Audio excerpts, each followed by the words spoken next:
കേഴപ്പുരത്തു നിന്നുള്ള കേഴപ്പെരുമാൾ ഭരണം ഏൽക്കുന്നത് AD 216 ചരിത്രം സാക്ഷ്യപ്പെടുത്തുന്നു.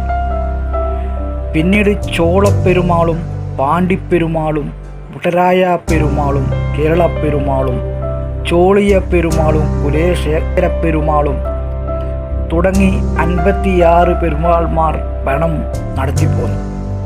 ഇതിൽ AD 628 കാലത്ത് ഭരണം നടത്തിയിരുന്ന ബാണപ്പെരുമാൾ ബുദ്ധമതവിശ്വാസിയായി മാറിയ കാലഘട്ടമായിരുന്നു.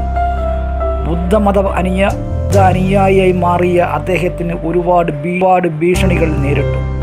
ഒരു ഭരണാധികാരി എന്ന നിലയിൽ ബുദ്ധമതത്തിൽ അഗ്രസ്തനായ അദ്ദേഹത്തെ അക്കാലത്തെ പുരോഹിത മതമായ ബ്രാഹ്മണ വിഭാഗം ബഹിഷ്കരണം നടത്തിയിരുന്നു. ബ്രാഹ്മണ പുരോഹിതന്മാർ ബൗദ്ധ സന്യാസിമാരെ വാദപ്രതിവാദത്തിൽ തോൽപ്പിച്ച് നാവറുത്തു നാടുകടത്തിക്കൊണ്ടിരുന്ന കാലഘട്ടമായിരുന്നു അത്. ബുദ്ധ ജൈന മതങ്ങളുടെ മേൽ നവീന ഹൈന്ദവ മതം നടത്തിയ ആക്രമ കാലഘട്ടം.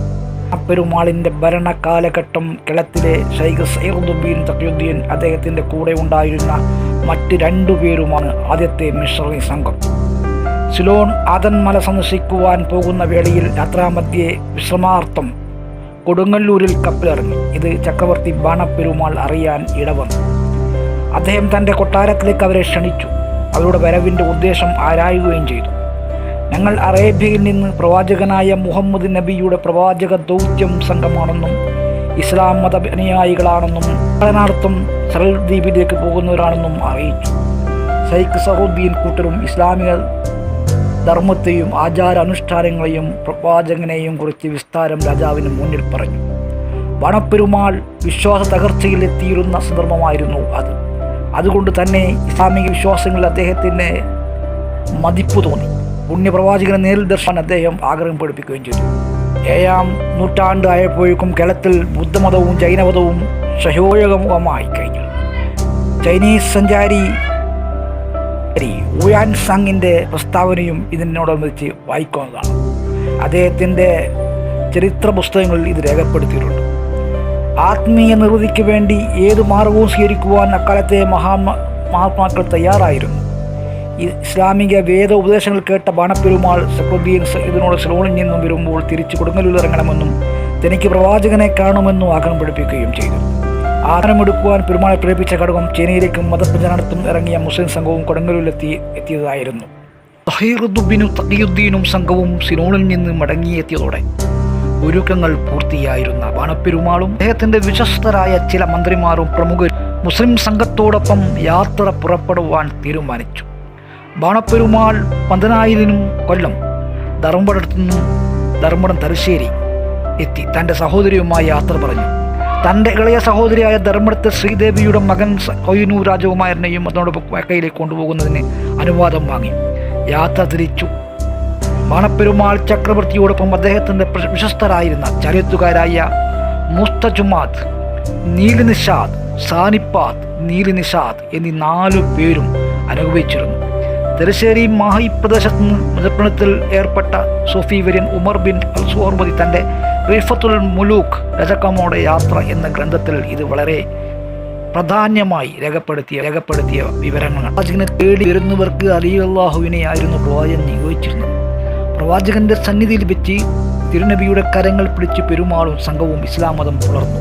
ഇമാം ഹാക്കിം റളിയല്ലാഹു അൻഹു തൻ്റെ മുസ്തറക്കിൽ അബൂ സഹീദ് റളിയല്ലാഹു നിന്നും ഉദ്ധരിക്കുന്ന ഒരു റിവായത്തിൽ വിവരിക്കുന്നത് ഇങ്ങനെ: ഇന്ത്യയിലെ ഒരു രാജാവ് ഇഞ്ചി മുറബ ഉള്ള അടക്കം ചെയ്ത ഒരു ഭരണി നബി സല്ലല്ലാഹു അലൈഹി വസല്ലം തങ്ങൾക്ക് സമ്മാനിച്ചു. സല്ലല്ലാഹു അലൈഹി വസല്ലം തൻ്റെ അനുചരന്മാർക്ക് ഒരു കഷ്ണം തിന്നാൻ കൊടുത്തു. അതിൽ നിന്നും ഒരു കഷ്ണം എനിക്ക് തിന്നാൻ തന്നു. ഇതിൽ നിന്നും വ്യക്തമാകുന്നത് പ്രവാചകൻ ഇഞ്ചി മുറബ ഉള്ളടക്കം ചെയ്ത ഭരണി സമ്മാനിച്ചു എന്നതാണ്. പെരുമാൾ എന്ന ബാണപ്പെരുമാൾ ആണ് എന്നാണ് കാരണം. ഇഞ്ചി വിളയുന്ന നാട് അന്ന് പ്രത്യേകിച്ച് കേരളമാണ്. ക്രിസ്താബ്ദം 9-ാം നൂറ്റാണ്ടിൽ ജീവിച്ച ഇമാം തബരി റളിയല്ലാഹു അൻഹു ബാണപ്പെരുമാൾ നബി സല്ലല്ലാഹു അലൈഹി വസല്ലം തങ്ങളെ സന്ദർശിച്ച് 17 ദിവസം കൂടെ താമസിച്ച് പിന്നെ തിരിച്ചുപോയി എന്ന് രേഖപ്പെടുത്തിയിട്ടുണ്ട്. പ്രവാചക സന്നിധിയിൽ നിന്നും യമനിലെ ഗവർണറായ മാലിക് ബിൻ ഹബീബ് ഉപചാരപൂർവ്വം അദ്ദേഹത്തിൻ്റെ വാസസ്ഥലത്ത് കൊണ്ടുപോവുകയും അവിടെ 4 വർഷം താമസിപ്പിക്കുകയും ചെയ്തു എന്നതും ചരിത്രത്തിൽ കാണാം. ഇസ്ലാമിക ആദർശങ്ങളും ആചാരങ്ങളും അനുഷ്ഠാനങ്ങളും പഠിപ്പിക്കുകയും അതിനിടയിൽ മാലിക് ദിനാറിൻ്റെയും സഹോദരിയായ റബീവയുമായി പെരുമാൾ വിവാഹം നടത്തി എന്നതും ചരിത്രത്തിൽ രേഖപ്പെടുത്തിയിട്ടുണ്ട്. പിന്നീട് പെരുമാൾ മടക്കയാത്രയ്ക്ക് തയ്യാറാവുകയും ഹബീബിനു മാലിക്കിനോടൊപ്പം യാത്ര തിരിക്കുകയും ചെയ്തു. എന്നാൽ ഷഹർമുലയിലെത്തി വിശ്രമ ദിവസങ്ങളിൽ പെരുമാളിന് അസുഖം ബാധിക്കുകയും ചെയ്തു എന്നതും ചരിത്രത്തിൽ രേഖപ്പെടുത്തിയിട്ടുണ്ട്. AD 632 പെരുമാളിൻ്റെ രോഗം മൂർജിച്ചപ്പോൾ തൻ്റെ ദൗത്യം പൂർത്തിയാക്കുവാൻ കൂടെ ഉണ്ടായിരുന്നവരോട് വസിയത്ത് നടത്തുകയും ചെയ്തു. അപരിചിതരായ ഇവർ നാട്ടിലെത്തിയാൽ സഹായ സഹകരണങ്ങൾ ലഭിക്കുന്നതിനായി തൻ്റെ ബന്ധുക്കളെയും രാജാക്കന്മാർക്കും അദ്ദേഹം എഴുത്തും അടയാളവും നൽകി യാത്രാസംഘത്തെ ആസ്വദിച്ചു. പെരുമാൾ ആകസ്മികമായി മരണമടഞ്ഞതിനാൽ യാത്രാസംഘത്തിന് അതിരറ്റ ദുഃഖമുണ്ടായി. കുറേ നാളുകൾക്ക് ശേഷം വീണ്ടും കേരള തീരങ്ങളിലേക്ക് കപ്പൽ മാർഗം യാത്ര ചെയ്തു. മതപ്രചാരണ ദൗത്യ സംഘം AD 642-643 ഹിജ്റ 21 കേരളത്തിൽ കൊടുങ്ങല്ലൂരിൽ കപ്പലിറങ്ങി എന്നതും ചരിത്രമാണ്. മാലിക് ബിൻ ദിനാർ റളിയല്ലാഹുവിന്റെ നേതൃത്വത്തിലുള്ള ഈ പ്രചാരണ സംഘത്തിൽ 44 പേരാണ് ഉണ്ടായിരുന്നതെന്ന് റിഫത്തുൽ മുലൂക്ക് എന്ന അറബി ഗ്രന്ഥത്തിൽ പ്രതിപാദിക്കുന്നു. ഇവരോടൊപ്പം പെരുമാളുടെ സഹോദരി പുത്രൻ പ്രിൻസ് കോഹിനൂറും ചരിത്രത്തിൽ നിന്നും പെരുമാളോടൊപ്പം യാത്ര തിരിച്ച മറ്റ് 4 പേരായ കൃഷ്ണ മുജാദ് മുസ്ലിമായ ശേഷം ഹുസൈൻ ഖാജയായി അദ്ദേഹം. മറ്റുള്ളവർ ആജി മുസ്തഖബാത്ത്, അലി ഖാജ, ആജി നിഷാദ്, അഹമ്മദ് ഖാജ, ആജി നിഷാദ്, ഉസ്മാൻ ഖാജ, ആജി സാന്ദിബാത്ത്, ഹസൻ ഖാജ എന്നീ പേരുകളും പ്രിൻസ് കോഹിനൂർ സൈഫുദ്ദീൻ മുഹമ്മദ് എന്ന പേരും സ്വീകരിച്ചു. ഇവർക്ക് പുറമെ മാലിക് ദിനാറിൻ്റെ കൂടെ സർഫുവിനും മാലിക്കും പുത്രന്മാരായ മാലിക്കും ഹബീബും ഉൾപ്പെടെ അദ്ദേഹത്തിൻ്റെ 10 പുത്രന്മാരും 5 പുത്രിമാരും മാലിക് ബബീൻ്റെ പത്നി കമലിയയും കുട്ടികളും ബന്ധുക്കളിൽ നിന്ന് ഏതാനും പേരും 22 പണ്ഡിതന്മാരും ഉണ്ടായിരുന്നു എന്നതും ചരിത്രത്തിൽ രേഖപ്പെടുത്തുന്നു. മാലിക് ദിനാറിൻ്റെ പുത്രന്മാരായ ഹബീബ്, തഖിയുദ്ദീൻ, മൂസ, ഉമർ, മുഹമ്മദ് അലി, അബ്ദുറഹിമാൻ, ഹുസൈൻ, ഇബ്രാഹിം, ഹസൻ എന്നിവരാണ്. പുത്രിമാരാകട്ടെ ഫാത്തിമ, ഐസ, സൈനബ, തനീറത്ത്, ഹലീമ എന്നിവരാകുന്നു. ഇവർ കൊടുങ്ങല്ലൂരിൽ കപ്പലിറങ്ങി. പെരുമാൾ കൊടുങ്ങല്ലൂരിലേക്ക് അയച്ചിരുന്ന കത്ത് അവിടുത്തെ രാജാവിൻ്റെ പക്കൽ ഏൽപ്പിച്ചു. രാജാവ് യാത്രാസംഘത്തെ സ്വീകരിക്കുകയും അവർക്ക് എല്ലാവിധ സഹായ സഹകരണങ്ങൾ വാഗ്ദാനം നൽകുക മാത്രമല്ല ചെയ്യുകയും ചെയ്തു. ഇടവും സ്ഥലവും നൽകി. വളരെ കാലത്തെ പ്രചരണത്തിൽ ഭാഗമായി ഇസ്ലാമിലേക്ക് ജനങ്ങൾ കടന്നു വരാൻ തുടങ്ങി.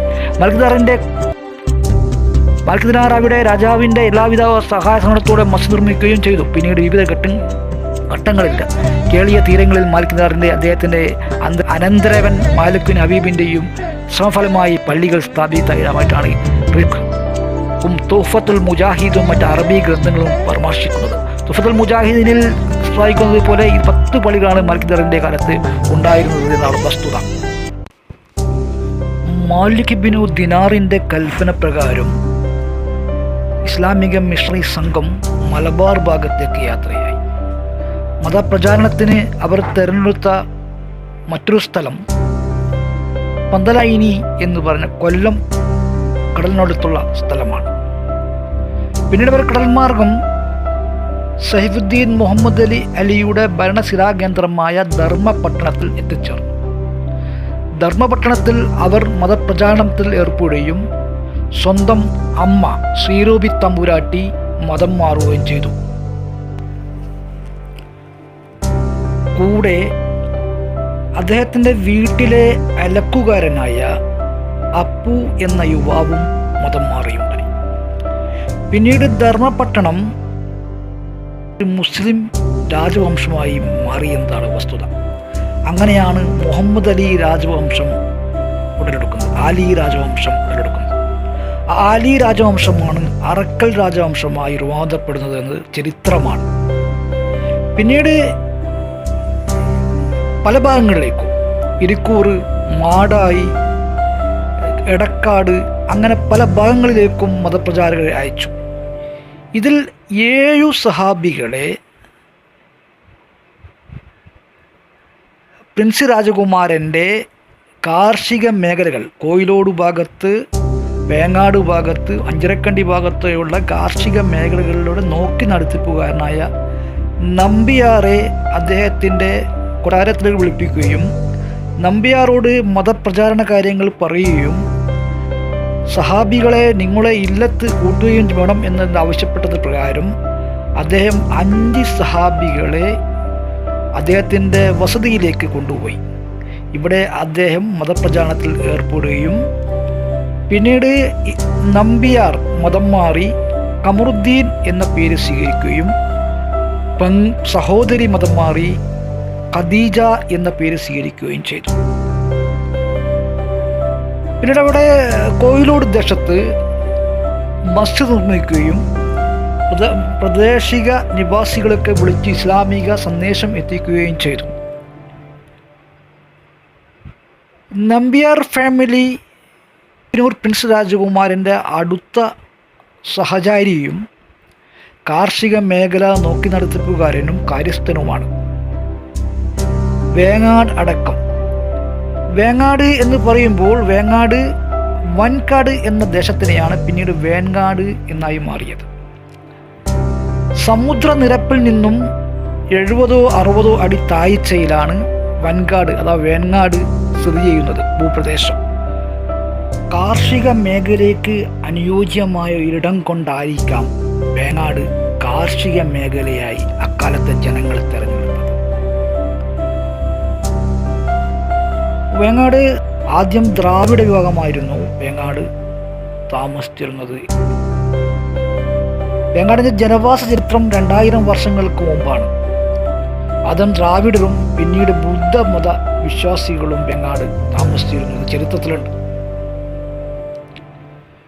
പിന്നീട് ദാവാരികൾ, പാലക്കാട് ഭാഗത്ത് ദാവാരികൾ വരികയും വേങ്ങാട് ആസ്ഥാനമായി പ്രവർത്തിക്കുകയും വിവിധ ജാതികളെ വേങ്ങാട് കൊണ്ടുവന്ന് താമസിപ്പിക്കുകയും ചെയ്തു.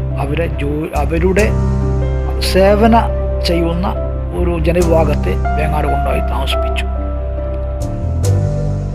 അവർക്ക് വേണ്ടി നെയ്ത്ത് ഉണ്ടാക്കുന്നതും തുണി ഉണ്ടാക്കുന്നതിനു വേണ്ടി ചാലി വിഭാഗത്തെ പുതിയതെരുവിൽ നിന്നും കൊണ്ടുവന്നു എന്നതാണ് ചരിത്രത്തിൽ പറയുന്നത് വേങ്ങാടങ്ങാടിയിൽ. പിന്നീട് നെയ്യ്, വെളിച്ചെണ്ണ, വെണ്ണ തുടങ്ങിയ അവരെ നിത്യ ആവശ്യങ്ങൾക്ക് വേണ്ടി ഉപയോഗിക്കുന്നതിന് വേണ്ടി അതുണ്ടാക്കുന്നതിന് വേണ്ടി വാണിയ വിഭാഗത്തെ കൊണ്ടുവന്ന് താമസിപ്പിച്ചു. വാണിയിടത്തിൽ എന്ന് പറയുന്ന സ്ഥലത്താണ് താമസിപ്പിച്ചത്. കാർഷിക വിളവുകൾ കൊയ്യാനും ജോലി ചെയ്യാനും ഒക്കെ തീയ വിഭാഗത്തെ വേങ്ങാടങ്ങാടിയിൽ താമസിപ്പിച്ചിട്ടുണ്ട്. അത് തീയർക്കണ്ടി എന്ന പേരിലൊക്കെ അറിയപ്പെടുന്നത് കൊണ്ടാണ്. പിന്നീട് വേങ്ങാട് അങ്ങനെ പല മാമത്തെരു എന്ന് പറയുന്ന സ്ഥലമുണ്ട്. അത് തെരു ആയിരുന്നു. അപ്പം അങ്ങനെ പല ആൾക്കാരെയും ജനവിഭാഗത്തെയും ഉപജാതികളെയും വേങ്ങാട് കൊണ്ടായി താമസിപ്പിച്ചു. പിന്നീട് ദാവാരികൾ കാലക്രമേണ അവർ പാലക്കാട് ഭാഗത്തേക്ക് ഒഴിഞ്ഞുപോക്ക് നടത്തി.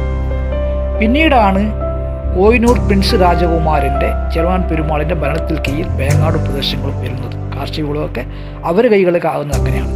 ആ വിളവുകളെ നോക്കി നടത്തിപ്പാണ് നമ്പ്യാർ കുടുംബത്തിന്, പെരിങ്ങാലി നമ്പ്യാർ കുടുംബത്തിന് കിട്ടിയത്.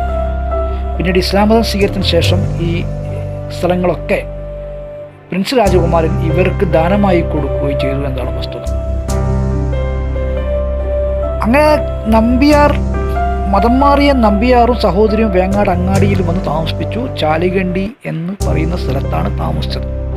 ചാലികണ്ടി എന്ന് പറഞ്ഞാൽ ചാല്, വെള്ളം ഒഴുകുന്ന സ്ഥലം ചാലും, കണ്ടി എന്ന് പറഞ്ഞ സ്ഥലം എന്നാണ്. ചാല് ഉള്ള സ്ഥലം, അത് ഇഞ്ചിയിൽ എന്ന് പറഞ്ഞ സ്ഥലത്ത് നിന്ന് കുന്നുംപുറത്തുനിന്ന് ഉറവ് വെള്ളം ഒഴുകി വരുന്നത് അത് കാർഷിക മേഖലയിലേക്ക് കൊണ്ടെത്തിക്കുന്ന ഒരു ചാലായിരുന്നു അത് എന്നതാണ് വസ്തുത. ഇവിടെ എൻ്റെ അടുത്താണ് ഇവർ താമസിച്ചോളാം. ആ കുടുംബത്തിന് അങ്ങനൊരു പേര് വരാൻ കാരണം. പിന്നീട് ചാലികണ്ടി കുടുംബം വലുതാവുകയും പല ഉപശാഖകളായി മാറുകയും ചെയ്തു. അങ്ങനെ ചാലികണ്ടിയിൽ നിന്നും പലരും പല സ്ഥലങ്ങളിലും